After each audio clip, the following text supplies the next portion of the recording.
Centre of excellence for guava, ये भी सवाई माधोपुर को ही बोलते हैं क्या? फिर से बोलना sir. Centre of excellence for guava. जी सर। जी बहुत बढ़िया। सवाई माधोपुर की स्थापना किसके द्वारा की गई थी और कब? सवाई माधो सिंह प्रथम के द्वारा सवाई माधोपुर की स्थापना की गई थी। कब की गई थी मैम? 18वीं सदी में की गई थी सर, 1763 के लगभग। जी बहुत बढ़िया। आपके यहाँ एक रामेश्वरम धाम करके एक त्रिवेणी संगम है रामेश्वरम में। जी सर। कौन कौन सी नदियों का संगम स्थल है मैडम ये? सीप, बनास और चंबल नदियों का संगम है सर। इसकी एक दो विशेषताएं बताएं। मेला वगैरह कुछ लगता है यहाँ पे, कब लगता है, जी सर। किसका ये प्रसिद्ध जी स्थल जी है? सर। तीन नदियों का संगम स्थल है और रामेश्वर धाम को मीणाओं का कुंभ भी कहा जाता है और यह भगवान परशुराम की तपोस्थली के नाम से जाना जाता है और कार्तिक पूर्णिमा को यहाँ पर मेला पड़ता है। जी सर। बहुत बढ़िया मैडम। परशुराम की तपोस्थली के रूप में भी इसे जाना जाता है। जी सर। अच्छा ये बताइए, ईसरदा बांध कौन सी नदी पर बनाया गया है? सरदा बांध बनास नदी पर बनाया गया है। इसके अतिरिक्त और कौन कौन सी नदियां हैं संगम वाली नदियों को छोड़कर जो आपके सवाई माधोपुर में बहती हैं?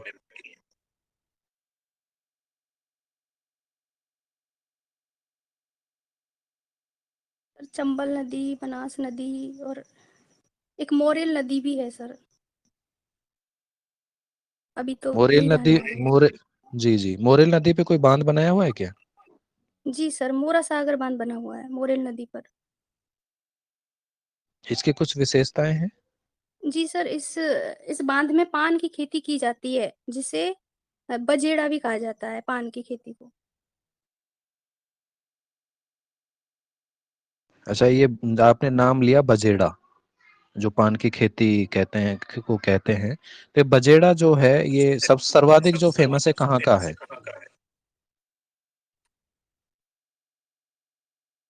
ये तो मुझे मेरा ध्यान नहीं प्रश्न, है। जी जी सर, चलिए कोई बात नहीं। मुझे ध्यान नहीं है सर। जी। जी जी। आपके यहाँ जो रणथंभौर दुर्ग है उसका प्रवेश द्वार किस नाम से जाना जाता है? जी सर, नौलखा दरवाजा के नाम से जाना जाता है। जी बहुत बढ़िया। रणथंभौर दुर्ग के अंदर कौन कौन से मंदिर अगर हम जाएं तो देखने को मिलेंगे? जी सर, रणथंभौर दुर्ग के अंतर्गत त्रिनेत्र गणेश जी का मंदिर है। वहाँ पर शिव मंदिर भी है, काली माँ का मंदिर भी है और गिरजाघर भी है, वहाँ पर एक जैन मंदिर भी है, इत्यादि मंदिर वहाँ मिलेंगे देखने को। बहुत बढ़िया मैडम। इस दुर्ग के बारे में कुछ कथन इतिहास में प्रसिद्ध हैं, तो आप जो आपको याद आ रहे हैं एक दो आप बताइए। जी सर, अमीर खुसरो ने इस दुर्ग के लिए कहा है, आज कुफ्र का गढ़ इस्लाम का घर बन गया और अपुल फजल ने कहा है, अन्य दुर्ग नंगे हैं, ये दुर्ग बख्तरबंद है। जी सर। शब्द का आपने प्रयोग किया अभी, कुफ्र, इसका क्या मतलब बनता है?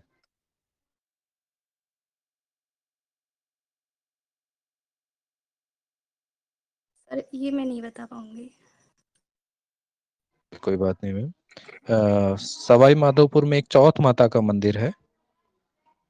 ये चौथ माता जी किस सर। जाति की आराध्य देवी के रूप में जानी जाती है? कंजर जाति की आराध्य देवी के रूप में मानी जाती है। इसका जो मंदिर है किस शैली में निर्मित है अगर आप बता पाए? राजपूताना शैली में निर्मित है सर। बहुत बढ़िया मैम। ये प्रश्न कई बार पूछा जा चुका है, मैं फिर से एक बार पूछना चाहूंगा आपसे कि 2013 में यूनेस्को ने विश्व धरोहर में रणथंभौर दुर्ग को शामिल किया था। इसके अतिरिक्त और कौन-कौन से दुर्ग हैं जिनको यूनेस्को ने विश्व धरोहर सूची में शामिल किया है? जी सर, आमेर, जैसलमेर का दुर्ग, चित्तौड़गढ़, कुंभलगढ़, व रणथंभौर। 6 6 दुर्ग थे सर। जी, बहुत बढ़िया। ठीक है पूजा जी, मेरी तरफ से प्रश्न पूरे हुए। आगे आगे मैं हिंदी विशेषज्ञों को आमंत्रित करूंगा साक्षात्कार को जारी रखने के लिए। जी सर, धन्यवाद। हेलो पूजा जी। जी, नमस्ते हेलो, सर। नमस्कार जी। हाँ जी, नमस्ते सर। हाँ नमस्कार, अपने विषय में कुछ बताइए। जी सर। मैं वर्तमान में राजस्थान विश्वविद्यालय से शोधरत हूँ, जिसका विषय है वाल्मीकि रामायण एवं रामचरितमानस के स्त्री पात्रों का तुलनात्मक अध्ययन। जी सर। हाँ जी, तो आपको कौन से पात्र ज्यादा सक्षम लगते हैं, तुलसी जी के या फिर वाल्मीकि जी के? स्त्री पात्रों की बात करें तो। जी सर। सर, दोनों ही जो काव्य हैं, उनके पात्र अपनी काल और परिस्थितियों के हिसाब से सशक्त ही हैं। किसी को कम या ज़्यादा हम नहीं कह सकते।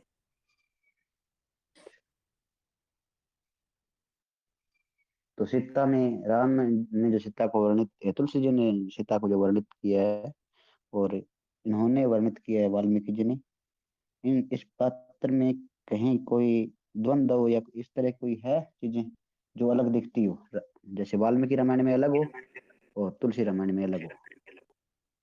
जी सर। वाल्मीकि रामायण की जो सीता है, वह एक यथार्थवादी सीता का वहाँ पर चित्रण किया गया है, जबकि तुलसीदास जी आदर्श को लेकर चलते हैं और इसका कारण तत्कालीन परिस्थितियाँ रही। तुलसी मुगल कालीन समय था, तुलसी का जो काल था, तो उसके अनुसार तुलसी को आदर्शवाद रूप लेकर चलना पड़ा, लेकिन वाल्मीकि युग की ऐसी परिस्थितियाँ नहीं थी। तो जो वाल्मीकि युग की सीता है, उसका चित्रण वाल्मीकि जी ने यथार्थ रूप में किया है, जबकि मानस की सीता आदर्शवादी है। मानस की जो सीता है, वह अनुनय विनय का सहारा लेती है, राम का या पुरुष पात्र का वह अनुसरण करती है, जबकि वाल्मीकि रामायण की जो सीता है, वह कदम से कदम मिलाकर और कंधे से कंधा मिलाकर राम के साथ चलती है। वह स्वाभिमान से परिपूर्ण में वाल्मीकि रामायण में दिखाई देती है। स्वाभिमान के अलावा वह महत्वाकांक्षी भी है, जबकि मानस की सीता में हमें कोई महत्वाकांक्षाएं नहीं दिखाई देती। इसके अलावा जी। यदि हम अंतर देखें, हम्म। तो कथा वस्तु की दृष्टि से देखें तो रामायणकार है, उन्होंने सीता का परित्याग करवाया है उत्तरकांड में, जबकि मानसकार राम काव्य का सुखांत करते हैं, उन्होंने सीता का परित्याग नहीं करवाया। और एक अच्छा दूसरा जी। अंतर ये है कि जब अग्नि परीक्षा होती है, तो वाल्मीकि रामायण की जो सीता है, वह अग्नि परीक्षा देती है, लेकिन मानस में इस तरीके से चित्रण किया गया है कि जो छाया सीता थी, वह अग्नि में प्रवेश कर गई थी पहले ही, तो उस जो मूल सीता थी, वह अग्नि में प्रवेश कर गई थी पहले ही, तो वह छाया के रूप में छाया सीता का अपहरण हुआ था। तो जो छाया सीता थी, उसको अग्नि से वापिस प्राप्त करने के लिए अग्नि परीक्षा करवाई जाती है। एक मूल अंतर ये भी है। जी सर। मैम ये जो, हाँ, द्विवेदी काल में एक निबंध आया था जिसका मूल विषय यही था कि जो हमारे जो काव्य है उनमें स्त्री पात्र है उपेक्षित रह गए हैं। तो उर्मिला के बारे में बातें की जाती है और काव्य भी आए हैं हमारे। तो जी सर। आप उर्मिला, एक तो द्विवेदी काल में जो चित्रण हुआ है, एक तुलसी जी की मानस में हुआ है, और रामचरित मान उसमें रामायण में हुआ है, इन तीनों पात्रों में क्या अंतर देखते हैं? जी सर। वाल्मीकि रामायण और मानस में तो उर्मिला का नाम मात्र ही चित्रण है। वाल्मीकि रामायण में विवाह के अवसर पर उर्मिला का चित्रण मिलता है कि उर्मिला का विवाह लक्ष्मण के साथ होता है, और जब वे गृह प्रवेश करती हैं, तो चारों वधुओं का माताएं स्वागत करती हैं। बस इतना ही चित्रण वहाँ दिखाई देता है। और मानसकार ने भी वाल्मीकि का अनुसरण करते हुए उर्मिला का वही उतना ही चित्रण किया है। पूर्णतः दोनों ही काव्यों में उर्मिला को उपेक्षित किया है। इसी वजह से आधुनिक जो काव्य है, उसमें उर्मिला जो सशक्त पात्र है राम काव्य की, उसको उठाया है साकेत में, और साकेत की नायिका या नायिका बनाकर साकेत महाकाव्य की मैथिलीशरण गुप्त ने रचना की है और जो उर्मिला का त्याग है उसे उस काव्य में दिखलाया गया है। आप रामायण या फिर मानस में किस महिला पात्र को सर्वाधिक सशक्त मानती है? सर मैं सीता को ही सर्वाधिक सशक्त मानती हूँ। कैकेयी को क्यों नहीं? जितना संघर्ष सीता ने किया है विपरीत परिस्थितियों में, उनकी तुलना में ऐसी कोई भी स्त्री पात्र मुझे नहीं दिखाई देती, कैकेयी भी नहीं। यही कारण है कि मैं सीता को अपना आदर्श और सशक्त पात्र भी मानती हूँ। मैम के तुलसीदास पे आरोप लगाया जाता है कि वो महिला विरोधी थे। उन्हें कुछ पंक्तियां भी मिलती है। जी सर। आपका क्या सोचना है इस बारे सर में? मेरे मेरे विचार से तुलसीदास जी ने महिलाओं का कहीं भी विरोध नहीं किया है और उस काल की जो प्रवृत्तियाँ थी भक्ति काल की, उसमें जो कामिनी स्त्री थी, उसी का विरोध किया गया है। तो उसका प्रभाव मानसकार तुलसीदास जी पर भी पड़ा है। कामिनी रूप जहाँ भी स्त्री का आया है, वहाँ पर उन्होंने स्त्री का विरोध किया है। लेकिन स्त्री का जो आदर्श रूप है, माता माता रूप है, पत्नी रूप है उनके माध्यम से उन्होंने एक आदर्श की स्थापना की है और कहीं भी वह स्त्री का विरोध करते हुए नहीं दिखाई देते और जो पंक्तियाँ मिलती है जहाँ विरोधाभास मिलता है स्त्रियों के संदर्भ में, वो एक तो मानसकार ने विविध काव्यों का अनुसरण किया है, संस्कृत काव्य का अनुसरण किया है, वाल्मीकि रामायण का अनुसरण किया है। तो तुलसीदास जी ने तो उनकी तुलना में कहीं भी स्त्री मतलब लेश मात्र भी थोड़ा बहुत ही अंश लिया है विरोध स्त्री का विरोध करने में। जबकि हम वाल्मीकि रामायण को देखें तो वहाँ पर स्त्री का विरोध किया गया है, उस उनके विरोध में कई पंक्तियाँ लिखी गई है तो संस्कृत काव्य का प्रभाव रहा। दूसरा वो प्रबंध काव्य है, तो जो पंक्तियाँ आती है अनुदारवादी वह तत्कालीन जो काव्य की परिस्थिति होती है और जो पात्र हैं, उनके कथन होते हैं, न कि वह तुलसीदास जी का मत है। तो मेरे अनुसार तुलसीदास जी नारी विरोधी कहीं भी मुझे दिखलाई नहीं अच्छा, पड़ते। तो वो मत जी तो फिर सर। कवि ही होता है जो भी चित्रण करता है। जी सर, हम कवि एक को और तो काव्य की तुलसीदास जी को कहते हैं भी इन्होंने अच्छे समाज की स्थापना के लिए इस तरह का काव्य रचा है। दूसरी ओर कहते हैं वो उनके नहीं है कथन, वो तो दूसरे पात्रों के, जबकि राम के कथन भी मिलते हैं ना हमें इस तरह के, जब लक्ष्मण को शक्ति लगती है तब, कि सर एक स्त्री के लिए भाई जी, को। जी, जी। जी। जी, जी। हाँ वो हाँ। प्रसंगानुसार ही आता है जब लक्ष्मण की शक्ति लगी थी तो तब ये कथन आता है कि नारिहान विशेष क्षति नाहीं। तो राम अपने भाई के दुःख में विलाप करते हुए कहते हैं। जब व्यक्ति दुखी होता है तो शोक में उसके उम, शोक में वह भावावेश में ये कह देता है और दूसरा वहाँ पर जो मैम नारी हाँ, शब्द बीच आया में है आपको सर काटना चाहूंगा मैं, बीच में जी, जी। काटना चाहूंगा मैं, एक बार रुकिए आप। अगर वाल्मीकि जी इस तरह की बातें लिखते तो ठीक था, क्योंकि उनके राम भगवान नहीं है। पर तुलसी जी के जो राम है वो भगवान है, और उनको तीनों कालों का पता है, उनको क्या परिणाम होना है यह भी पता है। तो एक सामान्य मनुष्य अगर बात ये कहे ना, तब तो जी, ठीक जी। होती है बात। जी तो एक सर, जी भगवान के सर। मुख से इस तरह की बातें कहलाना, और फिर आप कहते हो कि वो उन परिस्थितियां विशेष पर आई बातें, ऐसा कैसे है? जी, जी सर। एक तो यहाँ पर वो जो पंक्तियाँ आई हैं वो एक तुल राम की व्यक्तिगत नारी का मतलब नारी जाति के लिए नहीं है, वो नारी उनकी पत्नी के लिए है। तो वो व्यक्तिगत हानि न मतलब व्यक्तिगत हानि को अपने भाई की हानि पर कुर्बान करते हैं। दूसरा आपने जो कहा कि ईश्वर है राम, तो वो तो पति तो वही तुलसी है ना जो राम राम लीलाधर उनके हैं। सर साथ। राम लीलाधर हैं। एक मनुष्य की भाँति वो लीला करते हैं। वो वन जाते हैं, वन में विचरण करते हैं और एक मनुष्य की भाँति प्रत्येक क्रियाकलाप करते हैं। तो ये जो मनुष्य की मानव के जो क्रियाकलाप हैं, दुःख है, शोक है, वो तो व्यक्त होंगे ही क्योंकि वो अवतारी पुरुष होने के साथ ही लीलाधर भी हैं। जो लीलाधर होता है उसे छूट होती है इस तरह की बातें कहने की, आपके हिसाब से, है ना? चाहे सर भगवान ही लीला क्यों ना हो। जी, वो राम की लीला कर रहे हैं ना यहाँ, वो उन्होंने अपने आप को ईश्वर के रूप में थोड़ी स्थापित किया है। तो अगर वो लीलाधर हैं, तो मनुष्य की भाँति ही उनका जो व्यक्तित्व होगा, वो चित्रित होगा काव्य में। अच्छा, लीला क्या होती है मैम?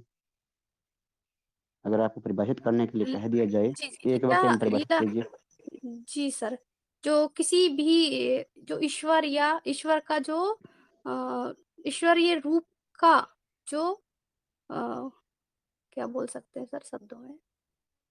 अनुकरण के माध्यम से या जैसे नाटक होता है उसमें मैं सर बता नहीं पा रही, लीला एक मतलब ईश्वर का ठीक है, अनुकरण कोई बात करके और उसको प्रस्तुत करना ही एक लीला होती है।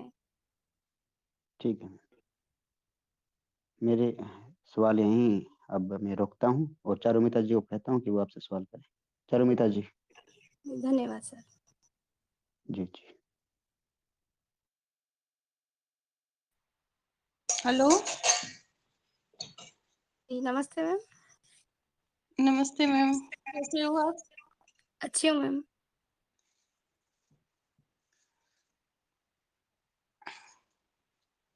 मैम क्या पढ़ के आए हो? मैम आधुनिक काल के संदर्भ में मैंने सामान्य अध्ययन किया है, विस्तृत अध्ययन तो मैं नहीं कर पाई।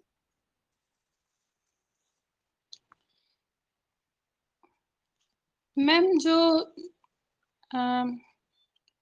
मैथिली शरण गुप्त जी का जो एक काव्य है साकेत, उसमें जो उर्मिला मैम की स्थिति बताई गई है, उसके बारे में आपके क्या विचार हैं? जी मैम। साकेत काव्य की जो उर्मिला है, वह साकेत काव्य की नायिका है और उर्मिला राम काव्य में उपेक्षित पात्र रही है, जिसको मैथिली शरण गुप्त ने अपने काव्य की नायिका के रूप में प्रस्तुत किया है। इसमें साकेत काव्य में उर्मिला के व्यक्तित्व का संपूर्ण चित्रण मिलता है। लक्ष्मण जब अपने भाई की सेवा में 14 वर्ष के लिए वन चले जाते हैं, तो 14 वर्ष की जो तपस्या है उसको मा मैथिली शरण गुप्त जी ने दिखलाया है। उर्मिला अपनी जो विरह व्यथा है, वह प्रकृति से जोड़कर व्यक्त करती है और लक्ष्मण की भी वह प्रेरणा बनती है। लक्ष्मण जब उनसे मिलते हैं वन जाने से पहले या हम पंचवटी के प्रसंग में देखें वहाँ भी अ, चित्रकूट के प्रसंग में, तो वहाँ भी वह उर्मिला से दूर रहते हैं। उन्हें लगता है कि ये कहीं मुझे रोक नहीं ले, मेरे कर्तव्य मार्ग में बाधा नहीं बने। लेकिन लक्ष्मण जी से उर्मिला कहती है कि आप डरिए मत, मैं आपके पथ की बाधा नहीं बनूँगी। जी मैम। जी मैम। मैम आपने जैसे आपका जो शोध का विषय है मानस के स्त्री पात्रों का अध्ययन, तो आपको नहीं लगता कि जो उर्मिला के साथ में तुलसीदास जी न्याय नहीं कर पाए थे? जी, जी मैम। तो मेरा भी यही मानना है कि उर्मिला का विस्तृत रूप में चित्रण होना चाहिए था। लेकिन तुलसीदास जी ने उन्हीं पात्रों को आधार बनाया है अपने काव्य का, जिनके माध्यम से वह समाज की बुराइयों को दूर कर सके या एक आदर्श की स्थापना कर सके। तो उन्होंने जो मुख्य पात्र लिया है, वह सीता को ही उसका आधार बनाया है और इन जो उर्मिला आदि पात्र हैं, उनको गौण समझकर उन्होंने छोड़ दिया है। उपेक्षित तो किया है, मैं मानती हूँ मैं भी। जी मैम। तो ये जो साकेत है, ये कहाँ से प्रेरणा कहाँ से मिली गुप्त जी को इसकी? गुप्त जी को महावीर प्रसाद द्विवेदी जी का लेख है, उससे उन्होंने यह प्रेरणा ली है। उर्मिला, साकेत काव्य की उर्मिला को आधार बनाने की। जी मैम। मैम प्रिय साहित्यकार कौन है आपके? ये साहित्यकार प्रेमचंद जी ही हैं मैम। मैम प्रेमचंद का निर्मला उपन्यास पढ़ा है आपने? जी मैम, बहुत पहले पढ़ा था मैम। ये क्या है इसकी विषय वस्तु? अनमेल विवाह के दुष्परिणामों को इसमें दिखाया गया है और दहेज प्रथा है, उसके क्या दुष्परिणाम होते हैं, इसको मूल आधार बनाया है इस उपन्यास में। जी मैम। प्रेमचंद का कोई कौन सा उपन्यास आपको विशेष रूप से पसंद है?